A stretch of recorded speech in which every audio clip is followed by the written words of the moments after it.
नाज़रीन इकराम, अस्सलामु अलैकुम वरहमतुल्लाहि ताला वबरकातुहू। प्यारे दोस्तों, जादू, बंदिश और रुकावट ये ऐसी बलाएं हैं जिस इंसान के पीछे पड़ जाती हैं उसकी दुनिया बर्बाद कर देती हैं, उसके जिस्म को बर्बाद कर देती हैं, उसके कारोबार को भी बर्बाद कर देती हैं और उसके रिज़्क़ को भी बर्बाद कर देती हैं।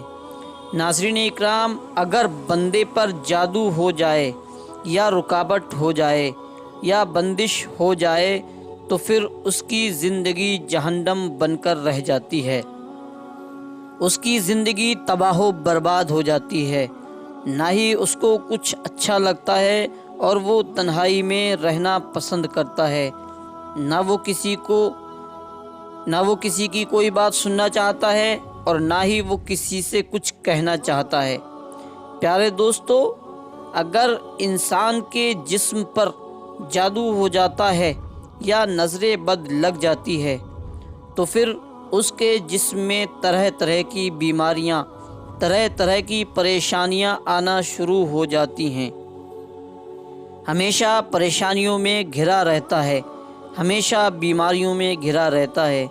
अगर कारोबार पर जादू हो जाता है तो उसके कारोबार में दिन ब दिन तब्दीलियां पैदा होना शुरू हो जाती हैं, उसका कारोबार दिन ब दिन नीचे गिरता हुआ दिखाई देता है और धीरे धीरे उसका कारोबार बंद हो जाता है।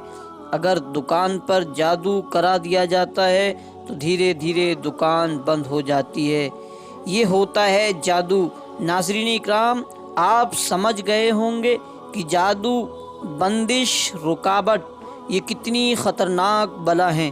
तो प्यारे दोस्तों, आज की इस वीडियो में हम आपको एक ऐसा पावरफुल वजीफ़ा बताने वाले हैं, कुरान मजीद के मुक़द्दस कलिमात का ऐसा ताकतवर वजीफ़ा बताने वाले हैं जिससे जादू, बंदिश, रुकावट चीखें मारकर आपकी ज़िंदगी से अलग हो जाएगी।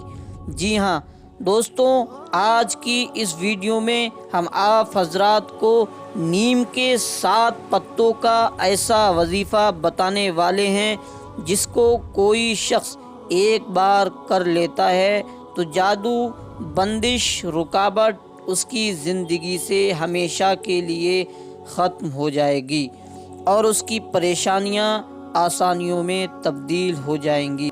नाज़रीन इकराम, इस वजीफ़े को करने का तरीक़ा बताने से पहले मैं आप हज़रात को एक बात बताना चाहता हूँ कि आप हज़रात जब भी इस वजीफ़े को करने का इरादा करें तो सबसे पहले आप नीम के 7 पत्ते ले लें। और नाज़रीन इकराम, ये 7 पत्ते किसी के घर खड़े हुए पेड़ से ना लें। अगर किसी के घर में नीम का पेड़ खड़ा है तो उसके घर से ये पत्ते ना लाएं। बेहतर है आप जंगल या रास्ते में खड़े हुए पेड़ से ये पत्ते ले लें, या आपके घर में है तो आप अपने घर के पेड़ से ये पत्ते ले लें। अगर आप हजरात किसी दूसरे के घर से नीम के 7 पत्ते लेकर आएंगे तो उसके जहन में, उसके दिमाग में बहुत सारे ख़यालात आ सकते हैं कि क्या पता किस मकसद के लिए ये हमारे घर से ये पत्ते ले जा रहे हैं, क्या करेंगे क्या ना करेंगे। इसलिए आप हजरात से गुजारिश है कि आप हजरात ये पत्ते कहीं रास्ते में खड़े हुए पेड़ से ले आएं। और नाज़रीन इकराम, आपको सबसे पहले वज़ू कर लेना है और वज़ू करने के बाद आपको मुसल्ला बिछाना है। मुसल्ला बिछाकर आप मुसल्ले पर बैठ जाएं और 7 मरतबा दरूद पाक पढ़ लें। और नाज़रीन इकराम, आप ये वजीफ़ा इशा की नमाज के बाद करें।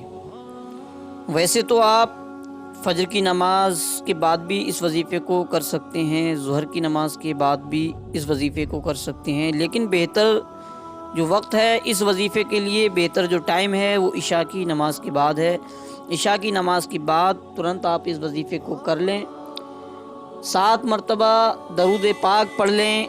7 मरतबा दरूद पाक पढ़ने के बाद नीम के एक पत्ते को अपनी मुट्ठी में ले लें, अपने हाथ में लें और मुट्ठी बंद कर लें। और उसके बाद 11 मरतबा کلمہ طیبہ یعنی کہ لا الہ الا اللہ محمد الرسول اللہ صلی اللہ تعالی علیہ وسلم 11 مرتبہ کلمہ طیبہ پڑھنے کے بعد 11 مرتبہ سورہ ناس پڑھیں، اور یاد رہے سورت کے شروع میں ہر مرتبہ بسم اللہ الرحمن الرحیم ضرور پڑھیں۔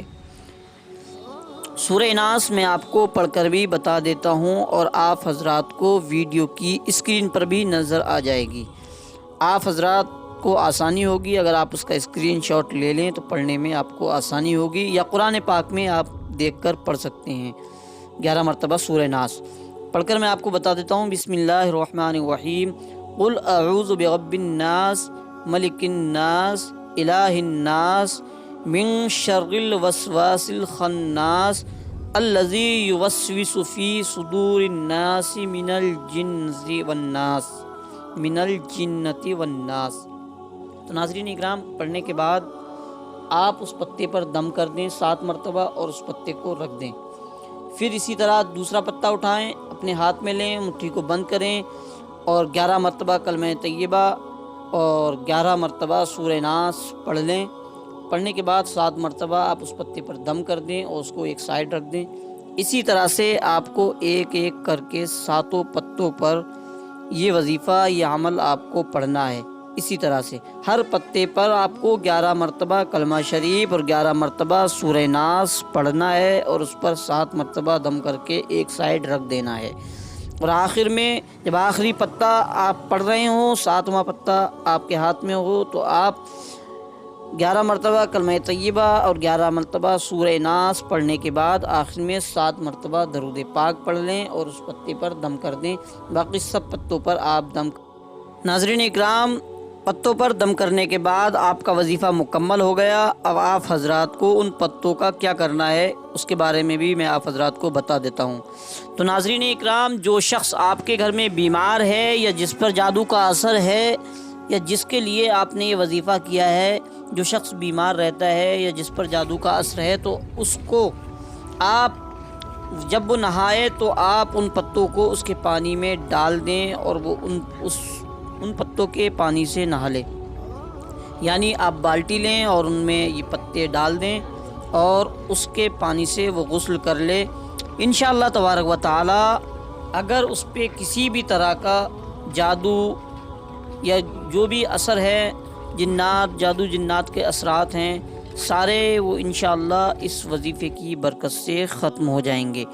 اور جو شخص بیمار رہتا ہے، اس کے جسم میں طرح طرح کی بیماریاں ہیں، تو وہ بیماریاں بھی انشاءاللہ تبارک و تعالی اس وظیفے کی برکت سے ختم ہو جائیں گی۔ ناظرین اکرام، ان پتوں سے آپ کو پانی میں ملا کر غسل کرنا ہے۔ انشاءاللہ تبارک و تعالی آپ